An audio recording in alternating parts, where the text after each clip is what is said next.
3 keys for confident speaking.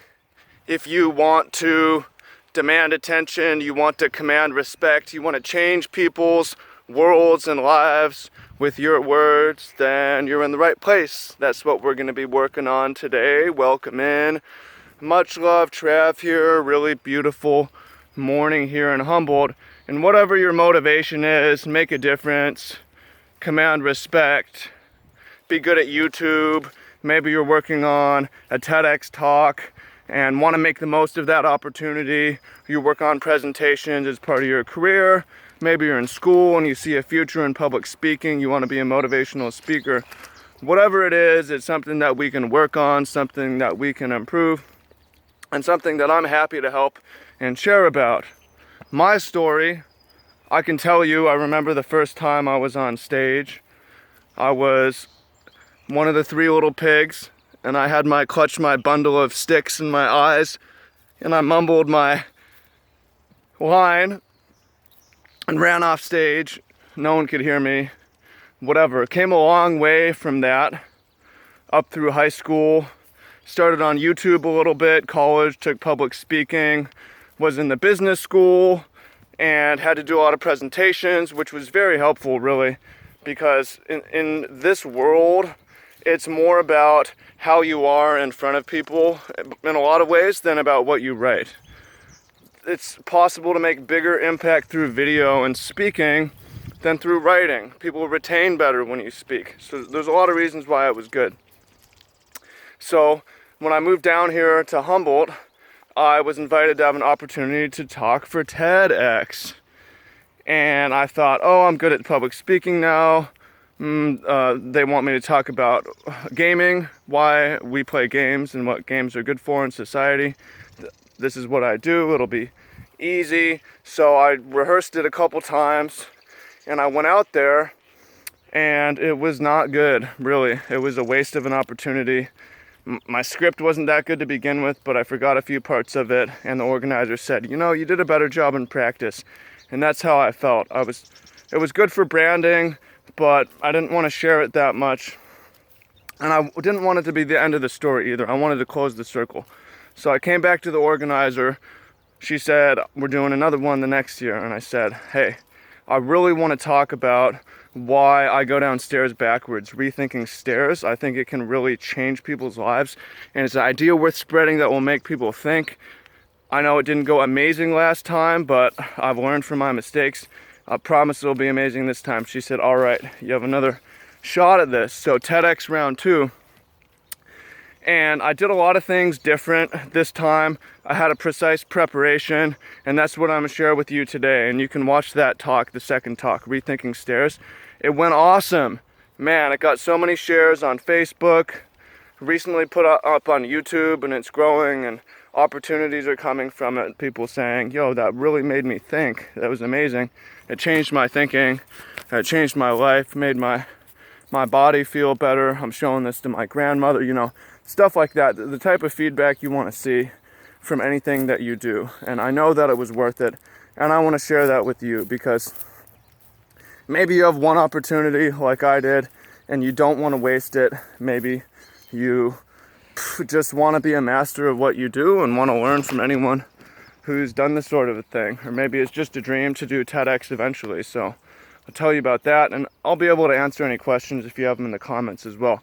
So 3 keys to confident speaking. Number 1, daily practice. This is huge, of speaking every single day and practicing. That's the number 1 key. It doesn't have to be hours on it, but if you want to get better at anything, you should at least spend a little bit of time every single day, and I've got a few suggestions within this. This is to get better at anything, right?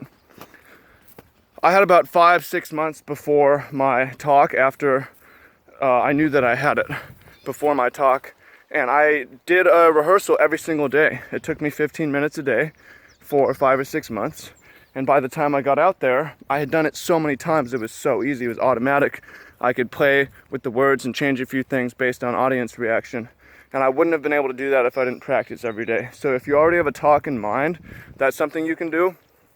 Another thing I recommend for everyone who wants to be better at speaking, more confident at speaking, this is something that I still do, but is start a YouTube channel and Snapchat or Instagram. It used to be just Snapchat, but now Instagram story. The reason that I recommend both for starters is so that you have the daily practice. You work on a script. You don't have to edit it. You can just deliver the presentation, something useful, a story, something helpful that has a closed circle, and submit it up into YouTube, up into the internet, right? Do that every day. It doesn't take very long. If you want to be a great speaker, then you should be doing that, because also YouTube can be your vehicle to reach people. You're not necessarily going to have opportunity to do stuff like TEDx. You certainly won't have an opportunity to do that every single day because it's not happening every day, but YouTube is. The reason I recommend Instagram story and Snapchat is because of the time limit. 10 seconds, 12 seconds will force you to be succinct and brief. A lot of people struggle with rambling and droning on without providing information. You want to pack it full of power, and Snapchat and Instagram will teach you how to do that because you cannot ramble or the thing shuts off. So daily YouTube video, daily Snapchat video, daily rehearsal, and just get it done. Doesn't have to be perfect, just has to get done, right? The less you worry about being perfect, the more you concern yourself with getting better daily, the easier it's going to be to get done, the less time it's going to take, because you're not going to do a bunch of million retakes. This video for me is not perfect, but I'm doing it in one take anyways. I'm not going to stop and restart. You're on stage, you cannot stop and restart if it's not perfect. You just say, well, keep going, right? That's a key. So 1 is daily practice. 2, find a group. You really, to get better at anything, obviously you want to be a group around like-minded people who are working on it, to hold you accountable and to inspire you, and to learn things from as you get better together. So if you don't have a team or whatever, Toastmasters, you might already be a member of Toastmasters. If you don't know Toastmasters, you should check it out. It's the biggest, best public speaking group. I've been a member. It's great. It was really helpful for preparing for my TEDx. I can't recommend it enough, but also you can go on the internet and join certain groups. In groups for YouTubers, you can join groups for Toastmasters, join groups for... The thing is, obviously you want to be a good speaker. You should surround yourself with people who want to be good speakers. They don't even have to be good. If they have a desire to improve and you work together, that's huge. Toastmasters will teach you a lot of things. Succinctness, they'll teach you how to eliminate your ums and uhs and so's and your stutters and be more clear and more powerful, get more bang out of each word. So join up with Toastmasters. You can't do that, or you can go online and look for some speaking groups as well. Turn the notifications on. Just surround yourself with speakers and speaking. Number 3. So number 1, we have daily practice. Number 2, we have join a group. Number 3 is find a coach or a mentor, someone to review what you're doing, someone to give you critical feedback, someone with a little bit of experience. That's really helpful, and I was able to find that for my TEDx talk, and that was pretty helpful. Okay, we went through some rehearsals and the feedback was, okay, that analogy doesn't make a whole lot of sense, or have you considered this expression instead of that expression when you ask people to do this thing, or the ending wasn't as powerful as I liked, and have you considered this instead? It just helps if you have someone who's actually invested in what you're doing. You know, you have your friends and families, hey, watch this, I'm going to perform for you. But they're not really trained in giving feedback necessarily. I mean, they're going to be able to give some feedback, but if they're not trained in speaking, they haven't done a similar thing, then it's not going to be as useful, right? And that is, again, true for anything. You always want to coach at anything you're getting better at. You know, you want to get better at golf, it helps to have a golf coach. You want to get better at tennis, it helps to have a coach. Either throughout your career or especially to speed things up at the beginning. So if you want help with that, if you want someone to give you feedback, watch what you're doing for your speaking, review, I will help you potentially. If this video is up, then I'm probably accepting new clients. Not necessarily, but there's going to be an application below, and we'll see if it makes sense. If you need this, if what we can do to help, it'll be good. And there's a lot more information as well. I'm going to be putting up some more videos, video content on other things that I did that I found helpful, and there's recommended books as well, things that I read about how to present on Steve Jobs and TED and so on. So I'm going to provide a lot more on this topic. I've got more on my YouTube channel.